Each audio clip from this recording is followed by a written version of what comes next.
Stuka Joe here for another infamous unbagging videos, because unbagging and unboxing videos are the beauty pageants of war games. Today we're going to be unbagging this game, Balkans 44, which came with World at War magazine number 81. So let's take the bag off. Let's take a look first at the magazine. I'll remove the game. This is number 81, December 2021 to January 2022. See there the advertisements. And we have the main article here, Clearing the Flanks.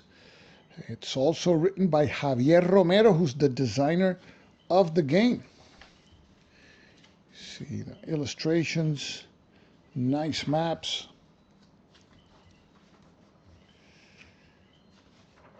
So you have a pretty involved article here. Here you have the operation on Belgrade, October 1944, the Budapest operations.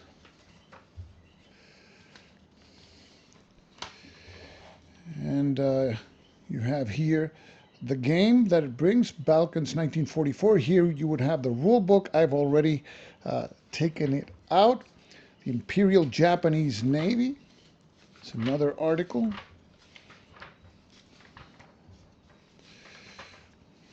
And it's a pretty long article. We have an ad on a game that I'm keeping an eye on, Midware Solitaire, coming soon. It's really interesting. Last week I'm playing Midware Solitaire. Mexican and Brazilian Air Forces by John Cesar.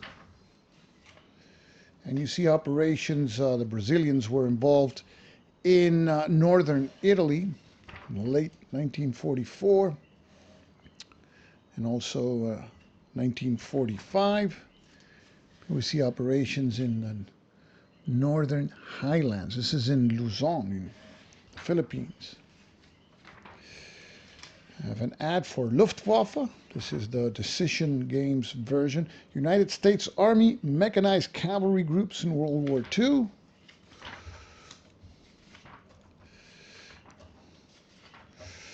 So there's a... And here we have a game preview for the following game. And this is new. I have never seen this before. So Operation Causeway, Formosa, 1944. That's the game that's coming up in the next issue. So I'll probably buy that one too. That's a good idea, because I usually buy the issues depending on the game that it brings. We have Azad Hind Indian National Army. This is the part that is the observation post section. You have Maltese Mayhem, Deadly and Demoralizing, the Proximity Fuse. And here we have an ad on RAF, one of my favorite games. Germany's 150mm anti-aircraft gun. An ad for Cobra. Some media reviews. And that's the magazine. And here we have the game. We have a rule book, a counter sheet, and we have also a map. So let's take a look first at the rule book. The rule book has 16 pages of rules. The designer is Javier Romero, and this is about campaign in the Balkans, 1944. We have a picture of the map, and here we can see the units and the ratings. You have the classic attack defense factor and then movement factor, unit ID, and then you have in the left side the number of steps, and the back side of the counter is the reduced unit.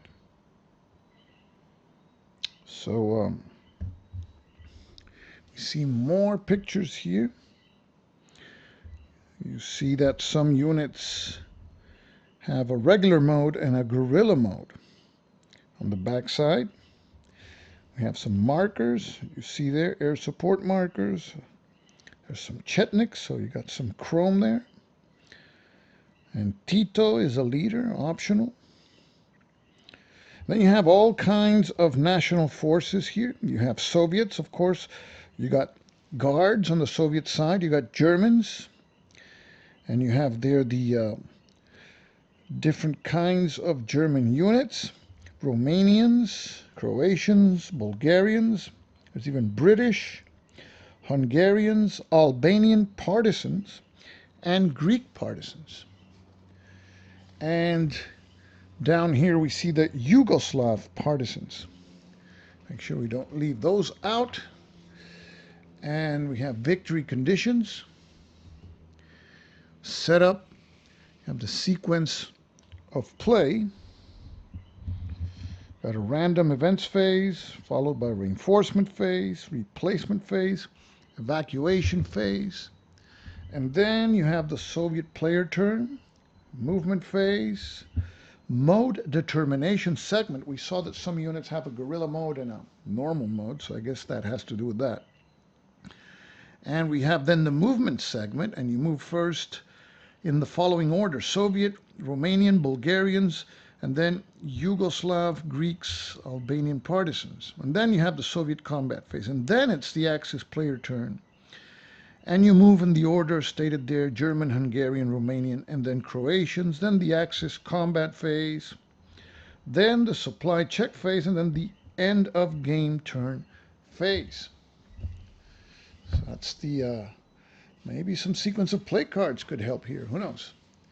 So we have some rules here for Balkan national forces. So there's different rules for each of the forces. So I've done for games that have many nationalities in the game, sometimes a little poker-sized card with the different rules for each there. Sometimes it helps. So here we see the guerrilla mode that some units have, and the regular mode here. You got guerrilla attacks, counter guerrilla attacks, Bulgarian operations. You got zones of control here, Soviet stacking, movement rules. There's some national stacking restrictions. That is normal when you have a lot of nationalities in a game. Here you have the combat rules. Begin here in page number 9. Combat procedure.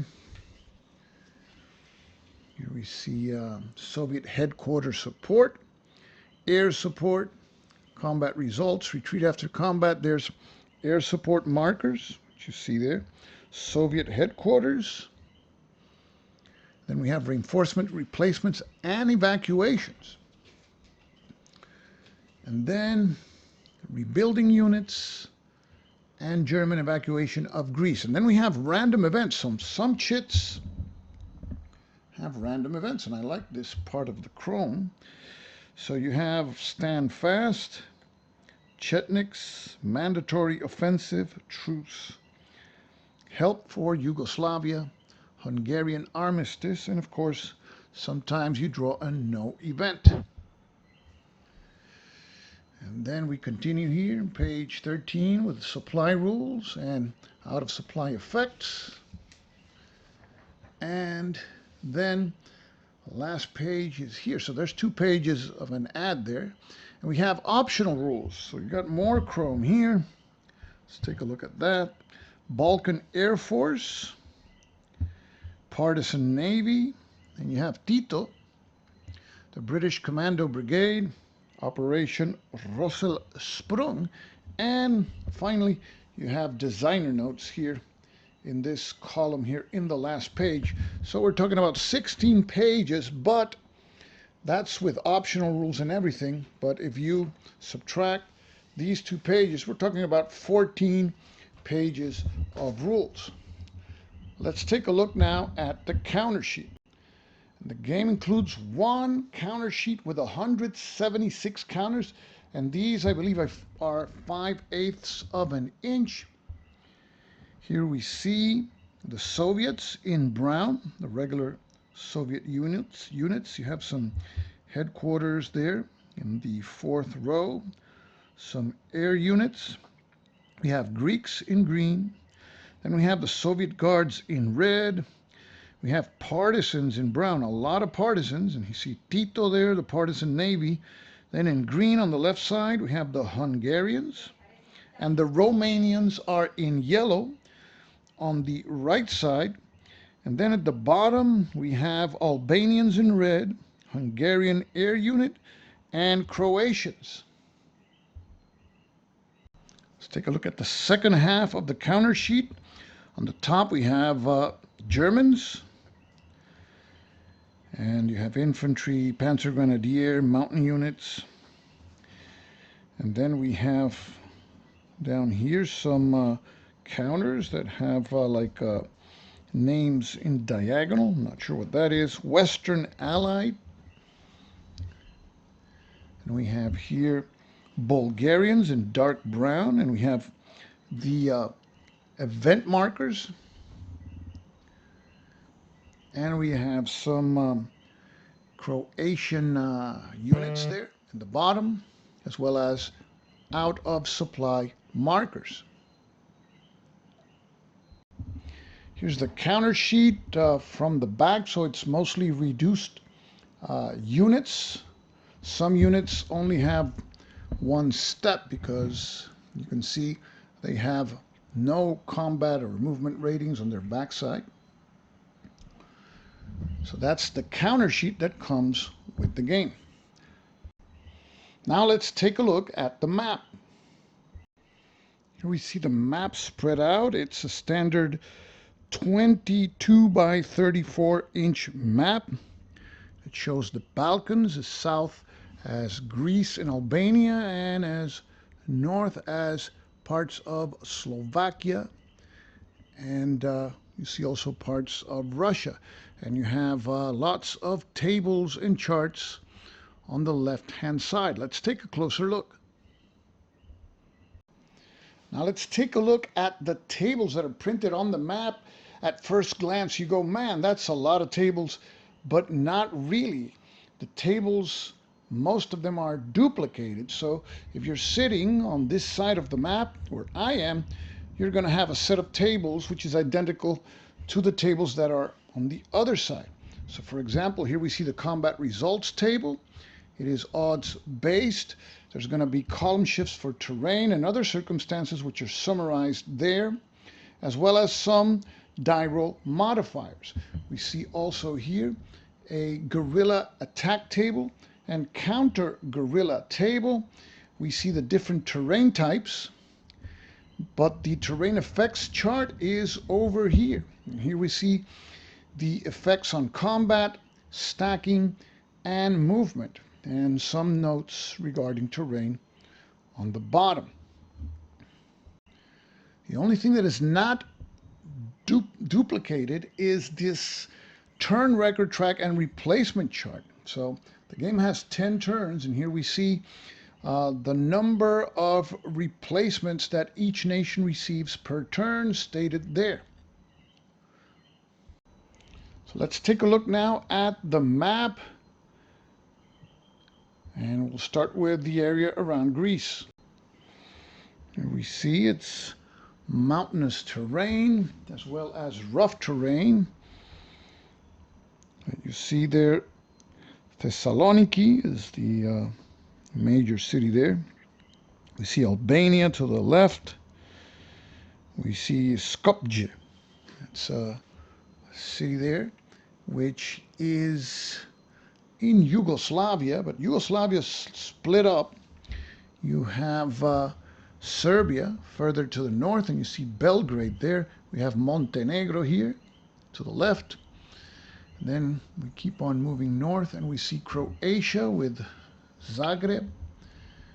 You see even parts of, I think it's even a couple of hexes of Italy there. Then if we continue north, we get to Hungary. And moving towards the east, here we see Romania. And further to the south is Bulgaria. So nice looking map. The hexes are very large.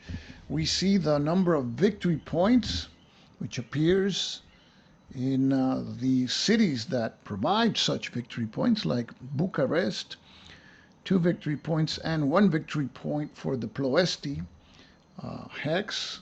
Of course, that's the importance of the oil fields. We see Bessarabia around here, so parts of Russia also. And in the north here we have Hungary and parts of the German Reich, and you see the supply symbols that apply there to the German forces. We have a Greek holding box here at the bottom. So this is a game that has very nice components. The map also is clear and unambiguous. Large hexes. You have tables for both players. It appears that, I mean, for a magazine game, there's a lot of chrome. There's a lot of different kinds of units. I like that thing about the normal mode and the guerrilla mode. So you're going to have guerrilla warfare combined with conventional warfare. So this is Balkans 1944. This is the game that comes in issue 81 of World at War magazine, a game designed by Javier Romero. And this is Stuka Joe signing off for now. Thanks for watching.